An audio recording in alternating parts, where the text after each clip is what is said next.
안녕하세요. 강남 아이원스 안과 대표원장 백동원입니다.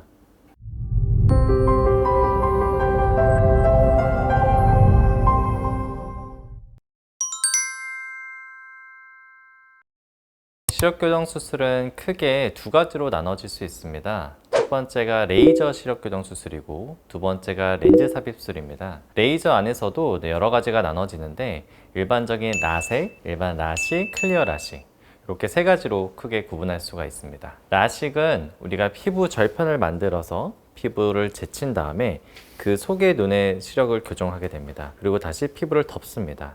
이 피부가 남아있기 때문에 아무래도 시력의 회복이 빠르고 통증이 최소화가 될 수 있습니다. 하지만 절편을 만드는 과정에서 많은 신경들이 손상을 받기 때문에 건조증이 생길 가능성이 좀 높습니다. 그리고 피부를 남겨놔야 되기 때문에 각막 두께도 충분해야지만 가능한 수술입니다. 또 다른 방법은 라섹입니다. 라섹은 가장 오래전부터 시행해온 시력교정 수술입니다.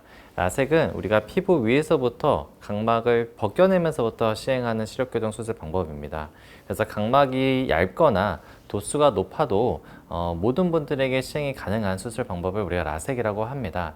하지만 아무래도 피부가 벗겨지는 과정이 있기 때문에 피부가 회복되는 한 2-3일 정도의 시간 동안은 통증이나 이물감이 좀 많을 수가 있고 건조증도 좀 생길 수가 있습니다. 그런 것들을 보완한 수술 방법이 최근에 나온 클리어 라식입니다. 클리어 라식은 최소 졸개, 최소 손상으로 일반적인 라식과 라섹보다 회복도 빠르고 건조증이나 다른 불편감도 훨씬 저하된 수술 방법을 우리가 클리어 라식이라고 합니다. 하지만 만약에 라식, 라섹, 클리어 라식 이런 레이저 수술이 불가능한 경우, 예를 들어 각막이 너무 얇거나 도수가 너무 높은 경우에는 렌즈 삽입술을 시행을 해야 됩니다.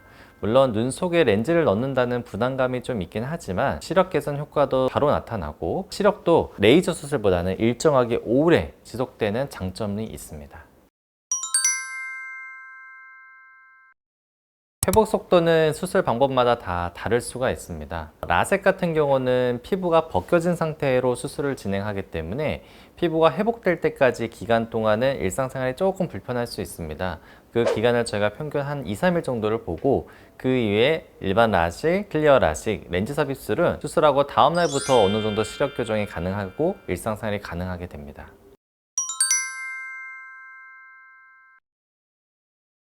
가장 중요한 것은 정확한 검사를 통해서 본인이 갖고 있는 눈 상태를 파악하는 것입니다.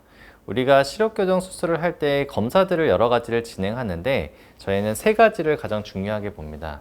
첫 번째는 내가 갖고 있는 도수의 정도, 그 다음에 두 번째는 만약에 레이저를 생각한다면 각막의 두께, 그 다음에 세 번째는 여러 가지 신경 검사를 통해서 눈이 건강한지를 확인합니다. 이 세 가지 검사 결과값들을 토대로 환자분에게 가장 적합한 수술 방법을 권해드리고 있습니다. 하지만 수술 방법마다 장단점도 있고 내 생활에 대해서 적응하는 어떤 차이도 있고 비용의 차이도 있기 때문에 환자분들은 정확한 상담을 통해서 본인에게 가장 적합한 방식을 선택하면 되십니다.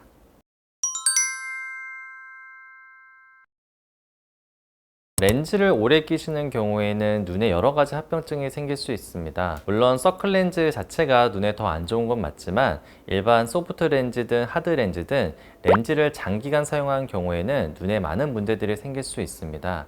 그 중에서 시력교정 수술에 가장 영향을 줄 수 있는 게 두 가지 정도라고 보는데요. 일단 주범부 혈관에 신생혈관이 자라날 수가 있습니다.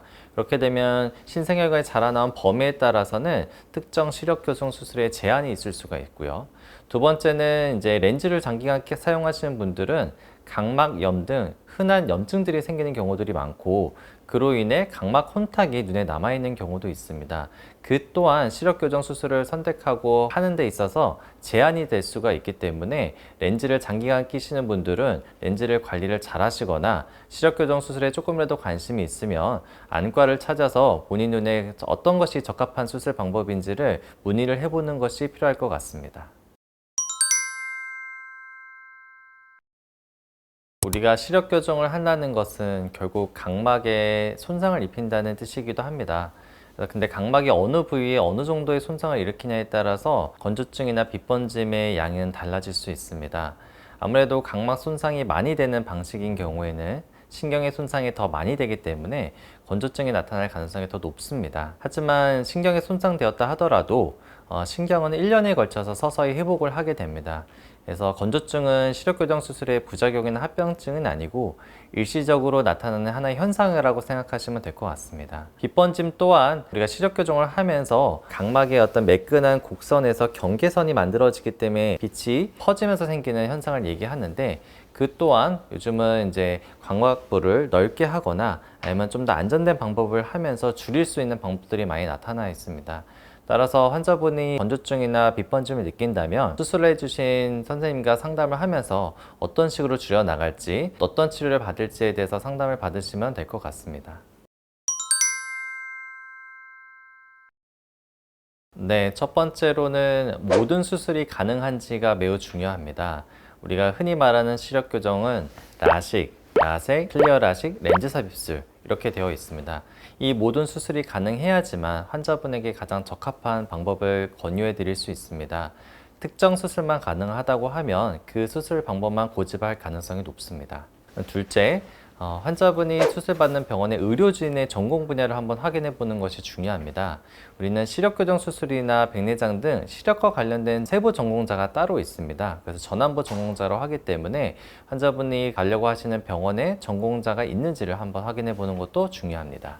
셋째, 환자분이 받으시려는 수술 병원에서 최신 장비와 어떤 수술 방식을 사용하고 있는지를 확인하는 것도 중요합니다. 제일 가장 최근의 수술 방식이 4세대 시력교정 수술인 클리어 라식이기 때문에 그런 최신 장비와 최신 수술 방법을 사용하는 것도 확인해 보는 것이 중요합니다. 넷째, 환자분이 병원에 방문했을 때 검사부터 수술까지 안과 전문의와 1대1로 전담으로 진료가 되어 있는 시스템인지를 확인해 보는 것이 중요합니다. 때로는 검사 따로, 상담 따로, 수술 따로 하는 병원들도 있는데, 가능하면 1대1로 전담으로 한 원장님으로부터 검사, 상담, 수술까지 다 이어지는 것이 환자분에게 좀 더 효율적이고 그다음에 안전한 방식으로 진행될 가능성이 높습니다. 쉽게 말해서 수면할 때, 잘 때 끼는 렌즈를 우리가 드림 렌즈라고 합니다. 잘 때 렌즈를 착용하고 아침에 일어나서 렌즈를 빼게 되면은 자연스럽게 시력 교정이 되어 있습니다.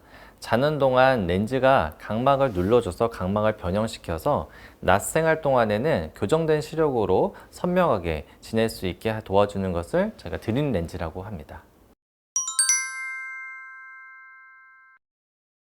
먼저 가장 많이 하는 나이대는 아무래도 어린 나이입니다. 협조가 가능한 6살, 7살부터 초등학생 때까지 제일 많이 합니다. 왜냐면 그 시기에 성장이 이루어지기 때문에 우리가 드림 렌즈 효과 중에서 근시 진행을 억제하는 기능이 있습니다. 그래서 성장기 어린 아이들에게 가장 많은 효과를 볼 수가 있고, 또 반면에 어른들 중에서도 혹시 수술에 대한 공포가 있거나 아니면 다른 원인에 의해서 수술을 하기 어려운 분들도 시력 교정 효과를 드림 렌즈를 통해서 볼 수가 있습니다.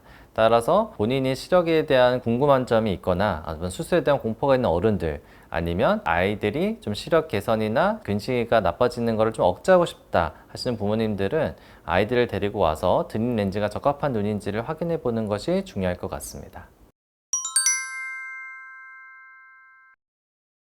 네, 가능합니다. 드림 렌즈는 중등도의 근시나 난시를 갖고 있는 친구들 누구에게나 가능합니다. 밤에 자고 있을 때 렌즈로 인해서 각막 변형이 되고, 그 다음날 일상생활 동안은 교정된 시력으로 얼마든지 활동을 할 수가 있습니다. 다만 이제 드림 렌즈 전문 병원을 통해서 환자분의 눈 상태나 어떤 렌즈가 가장 적합한지에 대해서 판단을 하고 가장 적합한 렌즈로 처방을 받는 것이 좋은 결과로 이어지는 방법입니다.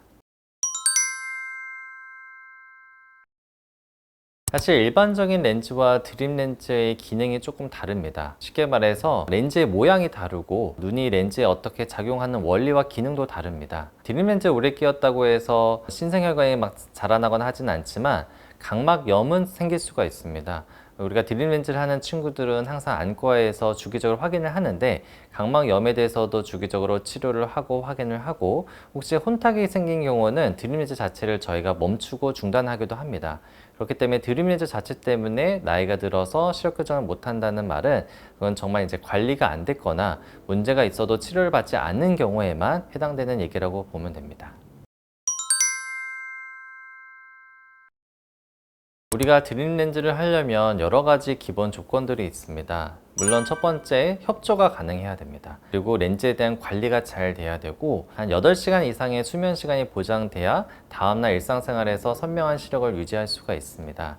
우리가 8시간 동안 렌즈로 눈을 눌러주게 되면은 다음날 오전부터 이제 시력은 바로 올라오게 되고 오후가 갈수록 그 효과가 떨어지면서 시력은 점차 떨어지게 되어 있습니다.